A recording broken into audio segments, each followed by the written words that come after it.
బీజేపీపై deputy CM Bhatti Vikramarka విమర్శలు చేశారు. దళితులు ఆదివాసీలు అంటే బీజేపీకి గౌరవం లేదంటూ కూడా సంచలన ఆరోపణలు చేసిన పరిస్థితి మనం చూస్తూ ఉన్నాం. రాజ్యాంగానికి వ్యతిరేకంగా బీజేపీ నేతలు వ్యవహరిస్తున్నారంటూ కూడా ఆయన ఆరోపించారు. రోహిత్ వేముల బలవన్మరణానికి కారణమైన వారికి బీజేపీలో ప్రమోషన్లు దక్కుతున్నాయంటూ కూడా భట్టి విక్రమార్క సంచలన వ్యాఖ్యలు చేశారు. బీజేపీ అధ్యక్షుడిగా రామచంద్రరావు నియామకం కరెక్ట్ కాదంటూ కూడా ఆయన పలు వ్యాఖ్యలు చేశారు.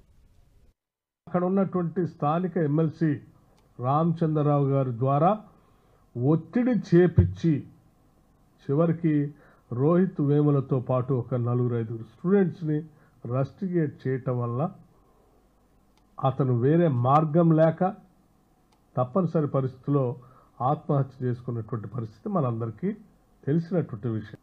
ఆ రోజు సభ్య సమాజం అంతా తలదించుకుంది. ఇటువంటి పరిస్థితుల్ని కల్పిస్తున్నటువంటి భారతీయ జనతా పార్టీ నాయకత్వాన్ని తప్పుపట్టింది.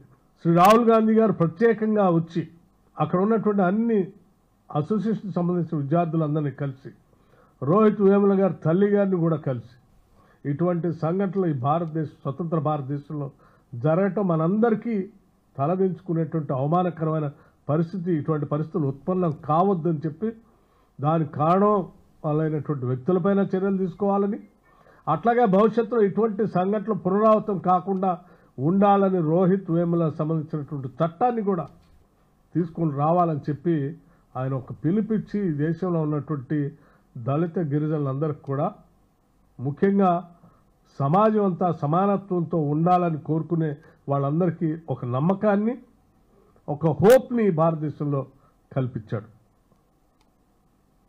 కానీ దురదృష్టం మరొకసారి భారతీయ జనతా పార్టీ అటువంటి వారిపైన చర్యలు